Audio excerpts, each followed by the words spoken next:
नमस्कार. श्री स्वामी समर्थ. स्वामी चरित्र सार या चॅनलमध्ये आपलं स्वागत आहे. स्वामी तुमच्या सर्व चांगल्या इच्छा पूर्ण करोत ही स्वामींच्या चरणी प्रार्थना करते आणि आपल्या व्हिडिओला सुरुवात करते. बुधवार दिनांक 30 एप्रिल 2025 रोजी म्हणजेच वैशाख शुक्ल तृतीयेला अक्षय तृतीया आली आहे.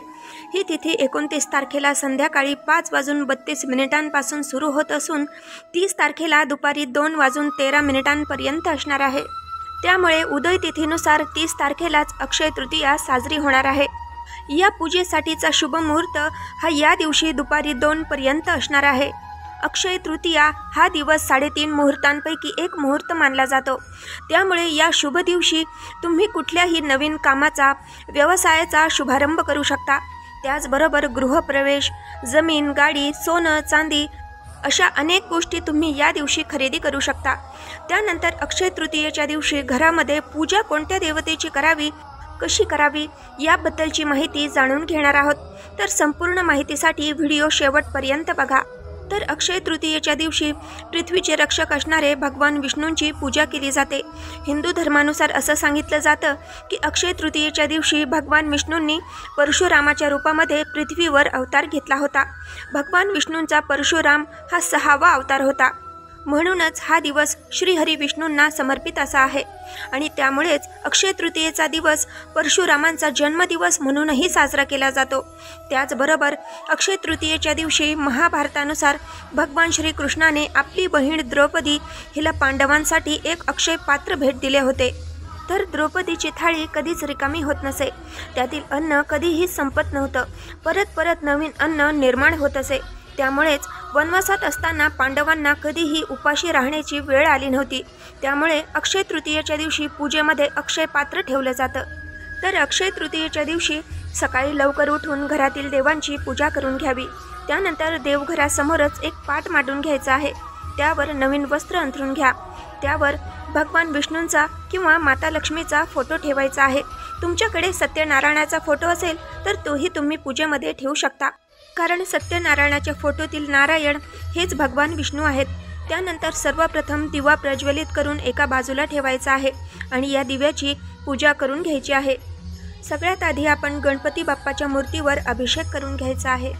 तुमच्याकडे जर गणपती बाप्पाची मूर्ती नसेल तर तुम्ही सुपारीसुद्धा ठेवू शकता. त्यानंतर लक्ष्मी मातेच्या मूर्तीवरही अभिषेक करून घ्यायचा आहे. तसेच पाटावर 2 विड्याची पानं ठेवून त्यावर थोड्या अक्षता ठेवाव्यात. त्यावरही हळदी कुंकू वाहून घ्यायचं आहे आणि अशा प्रकारे गणेशासाठी आणि लक्ष्मी मातेसाठी आसन तयार करून घ्यायचं आहे आणि या दोन्ही आसनांवर या मूर्तींची स्थापना करावी. याचबरोबर या पाटावर कलशाची स्थापनाही करायची आहे. तुमच्या देव्हाऱ्यात मंगल कलश असेल तरीही या दिवशी कलश स्थापनेला खूप जास्त महत्त्व आहे. कलश स्थापनेने घरातील नकारात्मक ऊर्जा घराबाहेर जात असते आणि घरातील वातावरण प्रसन्न राहतं. त्यामुळे कलशाची स्थापना जरूर करावी आणि कलशाची पूजा करून घ्यावी. कलशाच्या पूजेबरोबरच गणपती बाप्पा आणि माता लक्ष्मीचीही पूजा करून घ्यायची आहे. त्यांना हळदी कुंकू फुलं वाहून घ्यायची आहेत.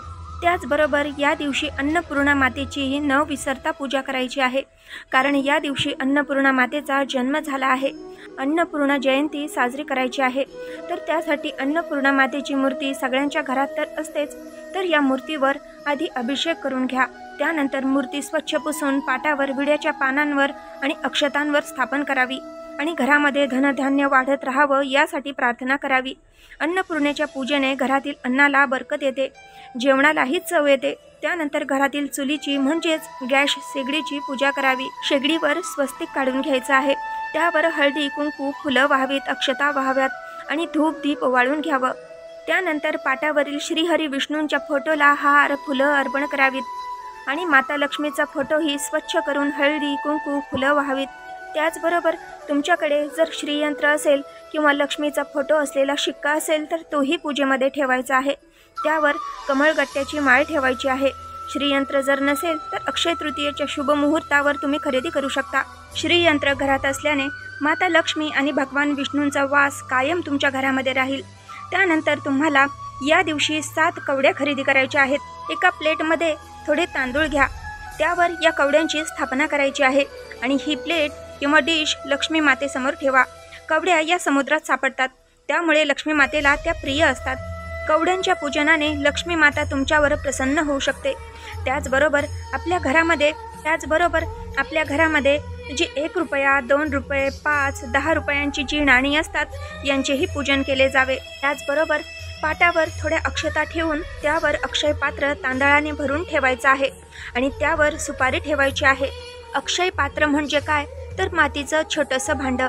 हे मातीचं भांडं तांब्याच्या आकाराचं आणावं आणि त्याला रंगांनी सजवून घ्यायचं आहे. तर हे भांडं धान्याने भरून पाटावर मांडायचं आहे आणि या भांड्याची पूजा करायची आहे. त्यामुळे तुमच्या घरातील धान्याचा साठा, अन्न कधीही संपणार नाही.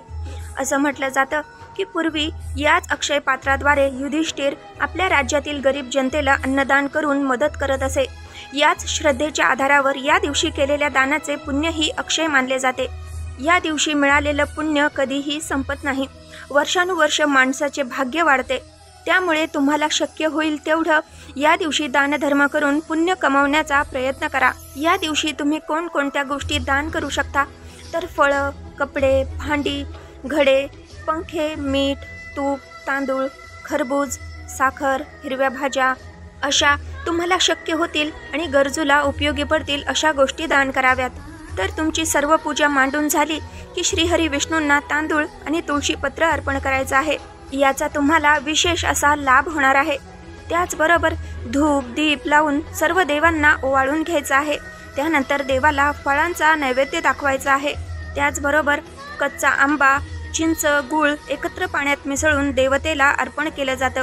त्यानंतर सेवा काय करावी, तर तुम्हाला विष्णू सहस्त्रनामाचं पठण करायचं आहे. त्याचबरोबर 16 वेळा श्री सुक्तम म्हणायचं आहे. त्यानंतर माता लक्ष्मीची आणि विष्णूंची आरती करायची आहे. तुम्हाला सर्व पूजा मांडणी करायला वेळ नसेल किंवा विष्णू सहस्त्रनाम म्हणता येत नसेल तर तुम्ही दिवसभर फक्त ओम नमो भगवते वासुदेवाय नमः या मंत्राचा जप करू शकता.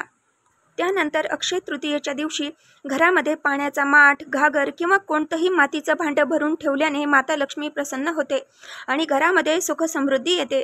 त्यामुळे ज्यांच्या घरामध्ये माठ नसेल त्यांनी या शुभ दिवशी लाल किंवा काळा कुठलाही माठ आणून त्यावर स्वस्तिक काढायचं आणि पूजा करायची आहे.